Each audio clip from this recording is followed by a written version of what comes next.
Hello दोस्तों, ज्ञान study classes YouTube channel में आपका फिर से स्वागत है। मैंने पिछले वीडियो में बताने का प्रयास किया था औरंगजेब के बारे में, औरंगजेब के यानी मुगल साम्राज्य के पतन के बारे में। इसके बाद हम देखते हैं कि औरंगजेब के बाद जो है लगभग 10 शासकों ने जो है शासन किया था, जो 1707 ईस्वी के बाद 1857 ईस्वी तक। तो इस तरह से हम देखते हैं 10 शासकों ने जो शासन किया, जो प्रतियोगिता परीक्षाओं में, सिविल सर्विस परीक्षाओं में और अन्य परीक्षाओं में जो जो प्रश्न पूछे जाते हैं वो मुख्य मुख्य बिंदु पर हम चर्चा करेंगे। आइए हम सबसे पहले देखते हैं कि जो औरंगजेब के जो पुत्र के बारे में चर्चा करते हैं। हालांकि जो है औरंगजेब की मृत्यु के बाद जो है उनके जो पुत्र हैं, उनके पुत्रों में से उत्तराधिकार की युद्ध होती है। जैसे सबसे पहले हम देखते हैं कि मोहम्मद सुल्तान के बारे में, इसने जो है औरंगजेब के उत्तराधिकार के युद्ध के दौरान जो है आगरा पर कब्जा किया था, और बाद में जो है एक मीर जुमला के साथ भी इसे भी जो है शुजा के पीछे लगा दिया गया था, लेकिन शुजा से बहुत ही सांठ-गांठ कर लिया था और उसकी बेटी के साथ विवाह करने की तैयारी में लग गया था, लेकिन फिर बाद में बंदी बनाया गया इन्हें। 1676 ईस्वी में इसकी मृत्यु ही हो गई। और सबसे पहली बात है कि जो है औरंगजेब के जो बड़े पुत्र है मोहम्मद सुल्तान का, ये संगीत पर एक पुस्तक लिखे थे, तू फुतुल नाम है उसका, तू फुतुल हिंद नाम है। और दूसरा जो उनका पुत्र था अकबर, ये राजपूतों के विरुद्ध अभियान में भेजा गया था इसे, कि राजपूत के अभियान में अब जाए। बाद में जो है राजपूत के जो दुर्गादास राठौर ने जो है उससे मित्रता कायम कर ली, सांठगांठ कर ली, और दुर्गादास ने भी उसे जो है सुरक्षित रूप से उसे शिवाजी के पुत्र संभाजी के पास पहुंचा दिया था। बाद में वह ईरान भी भाग गया, जहां उसकी मृत्यु हो गई थी। तीसरा इनका पुत्र है मुअज्जम। मुअज्जम भी एक औरंगजेब के साथ जो है, जब औरंगजेब दक्षिण भारत में था तो मुअज्जम भी जो है दक्षिण भारत में इसके साथ में था। बीजापुर और गोलकुंडा के साथ संबंध में औरंगजेब से कुछ परामर्श दिया था मुअज्जम ने। तो औरंगजेब जो है जो परामर्श दिया था औरंगजेब को, वह क्रोधित होकर 1685 ईस्वी में उसे जो है कारागार में यानी गिरफ्तार कर लिया गया, यानी 12 वर्षों तक उसे जेल में रखा। बाद में यानी 1697 ईस्वी में हम देखते हैं कि 1697 ईस्वी में उसे मुक्त कर दिया और उसे मुक्त करके काबुल का गवर्नर बनाकर भेज दिया गया काबुल में, क्योंकि औरंगजेब की मृत्यु के समय काबुल में ही था ये मुअज्जम, लेकिन ये जो काबुल जिस जगह था वह अफगानिस्तान के जमरुद नामक स्थान था वहां पर। अगला देखते हैं आजम, उसका पुत्र था आजम, या भी अलीजाह के नाम से जाना जाता था। बहुत ही महत्वपूर्ण है, अलीजाह के नाम से किसे जाना जाता था, तो आजम को। औरंगजेब की मृत्यु के समय ये गुजरात का ही जो है गुजरात एवं मालवा का ये गवर्नर था उस समय। अगला जो पुत्र है इसका कामबख्श, इसे औरंगजेब ने जो है बीजापुर और हैदराबाद के क्षेत्र में जो है नियुक्त किया था। इसे दीनपनाह की उपाधि दी गई थी। औरंगजेब की मृत्यु के समय हम देखते हैं कि यह बीजापुर में था, और ये माना जाता है कि औरंगजेब ने एक वसीयत जो है बना कर रखे थे, और उसके अनुरूप में था कि बीजापुर और जो हमारा ये हैदराबाद है वो मुअज्जम को ही मिलना चाहिए, कामबख्श को ही मिलना चाहिए। मुअज्जम को 11 राज्य मिलना था और राजधानी दिल्ली किया गया था, और आजम को जो 8 राज्य मिलना था, राजधानी आगरा था। तो इस तरह से कुछ ऐसे कहा जाता है। लेकिन अंतिम रूप से देखते हैं कि 1707 ईस्वी में जो है जाजू की लड़ाई होती है। आजम को मुअज्जम ने परास्त किया, और मुअज्जम ने जो है बहादुर शाह प्रथम यानी शाह आलम प्रथम के नाम से स्वयं को एक शासक घोषित करता है। इसकी उम्र इस समय कितनी थी, यानी 65 वर्ष की उम्र थी इस समय, जिस समय शासक बनी, इस समय 65 वर्ष की उम्र था इनका। तो हम देखते हैं कि औरंगजेब की मृत्यु के बाद, यानी अहमदनगर में जब 3 मार्च 1707 ईस्वी में जब औरंगजेब की मृत्यु हुई, तो साथ ही मुगल साम्राज्य का जो है शक्ति और ऐश्वर्य क्या हो गया, वह पतन हो गया। और इस तरह से देखते हैं कि इस समय 21 जो प्रांत में थे, 21 प्रांत जो है इस समय था पूरा हमारा हिंदुस्तान में मुगलों की। तो इसके बाद हम देखते हैं जो औरंगजेब के बाद जो है 10 दिल्ली के शासन पर बैठे 10 सम्राट, और इसके बाद हम देखते हैं कि भारत के विभिन्न भागों में जो है, भारत के सभी क्षेत्रों में जो है क्या हुआ, छोटे बड़े देशी विदेशी शक्तियों ने जो है राज्य स्थापित करने का प्रयास करने लगा। जैसे हम देखते हैं बंगाल अलग शक्ति के रूप में हुआ, अवध, दक्कन, ये सब क्षेत्र जो है क्या है, सब अपने अपने स्वतंत्र होना प्रारंभ हुआ। और इधर देखते हैं विदेशी शक्तियां भी, और जैसे हमारा 1737 ईस्वी में बाजीराव प्रथम, 1739 ईस्वी में जो विदेशी जो है नादिर शाह का आक्रमण, इसके बाद 1748 यानी 1748 ईस्वी से लेकर जो है 1759 तक देखते हैं अहमद शाह अब्दाली का भी आक्रमण जो है यानी मुगल साम्राज्य को और खोखला कर देता है। तो इस तरह से आइए हम देखते हैं कि सबसे पहले कि बहादुर शाह प्रथम यानी मुअज्जम के नाम से भी जाना जाता है और शाह आलम प्रथम के नाम से भी जाना जाता है। तो इसे साहेब बेखबर कहा जाता है। तो साहेब बेखबर कहने का तात्पर्य कि इतिहासकार जो हमारा था खफी खान है, उन्होंने कहा था इसके चरित्र में कोई दोष नहीं था, लेकिन देश की जो प्रशासन है और जो सुरक्षा है वह सुरक्षा में इतनी लापरवाही बरती, इतनी लापरवाही दिखाई दी, जो इसे साहेब बेखबर की उपाधि दिया गया।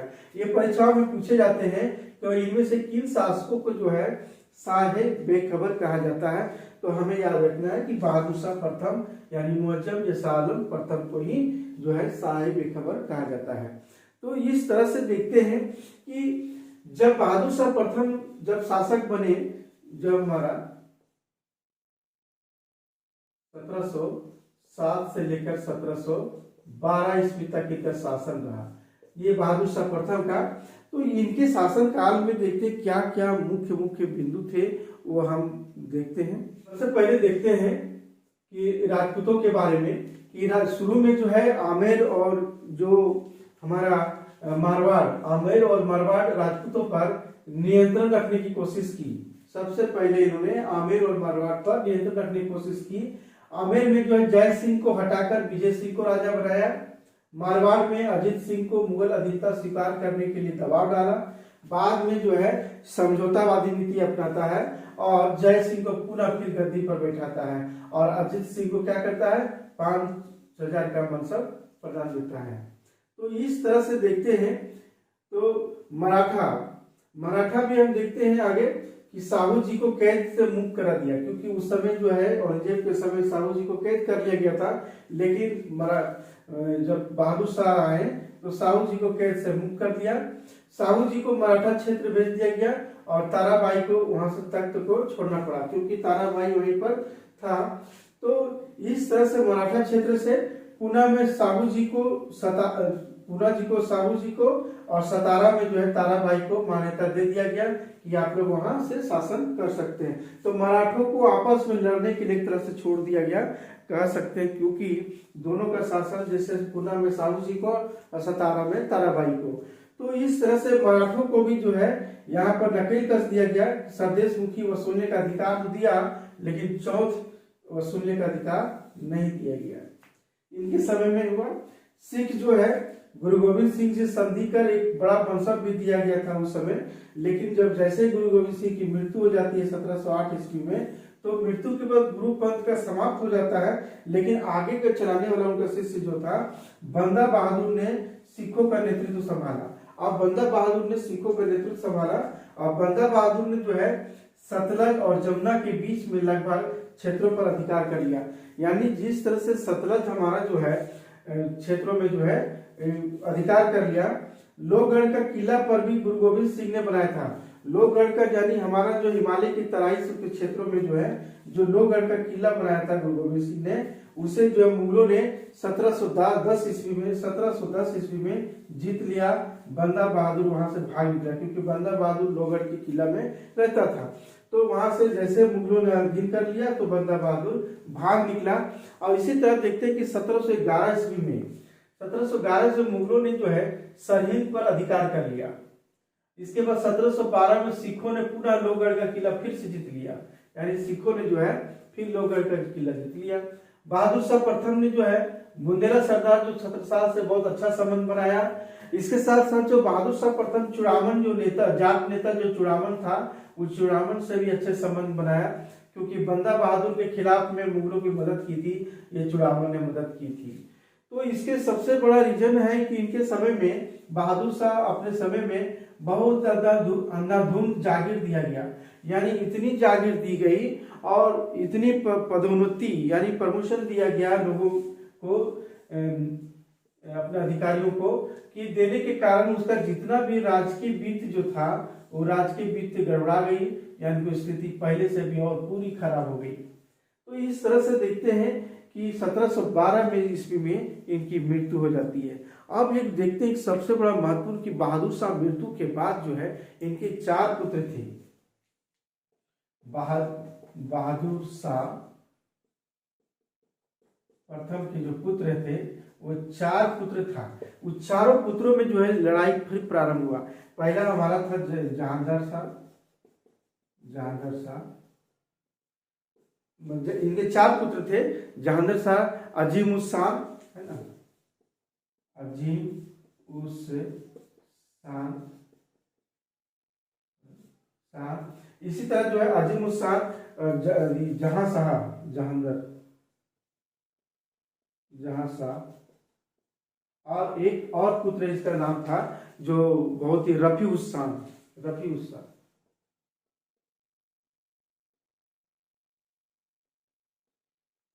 तो इस तरह से देखते हैं कि 4 पुत्र था। चारों पुत्रों में जो है जैसे 1712 में इनकी मृत्यु हो जाती है, यानी बहादुर शाह प्रथम का, तो तुरंत ही जो उत्तराधिकार की लड़ाई शुरू होती है राष्ट्रीय सिंहासन को प्राप्त करने के लिए, अपनी दावेदारी करने के लिए। तो इतनी अधिक शर्मनाक थी ये समय कि बहुत ही जल्द, यानी इनके जो ज्येष्ठ पुत्र जो था जहांगीर शाह जो था ज्येष्ठ पुत्र था, ये क्या किया था कि अपने पक्ष में उत्तराधिकार की युद्ध समाप्त कर इतनी तेजी से जो लड़ाई उत्तराधिकार की लड़ाई हुई कि इनके पिता का जो देहांत हुआ था उसके शव को जो है रखे हुए थे। लगभग 1 महीने तक यह बिना दफनाए हुए पड़े रहा। लेकिन 1 महीने के अंदर जो है देखते हैं कि चारों में जो लड़ाई होती है और अंतिम रूप से बहादुर शाह यानी जो है जहांगीर शाह में जो है बहादुर शाह को जो है शव को जो है दफनाते हैं दिल्ली में। तो इस तरह से देखते हैं कि उत्तराधिकार के युद्ध में जहांगीर शाह जो शासन पर बैठते हैं और अपने पिता का जो शव जो है दिल्ली में दफनाते हैं। और इसी तरह कहा जाता है कि सिडनी ओवन कहते हैं कि हमारे जो है बहादुर शाह प्रथम के बारे में, इनकी जब मृत्यु हुई थी, कि अंतिम मुगल बादशाह था जिसके बारे में कुछ अच्छे शब्द कहे जा सकते हैं। तो कहने का तात्पर्य है कि जितने भी शासक हैं, शासक से जो है अच्छे शब्द कहे जा सकते हैं बहादुर शाह प्रथम के बारे में। तो इस तरह से आज का जो है क्लास हम यही समाप्त करते हैं। अगला हम देखते हैं जहांगीर शाह के बारे में देखते हैं और अन्य बादशाहों के बारे में जो मुख्य बिंदु पर चर्चा करेंगे, जो हमसे प्रश्न पूछे जाते हैं प्रतियोगिताओं परीक्षाओं में।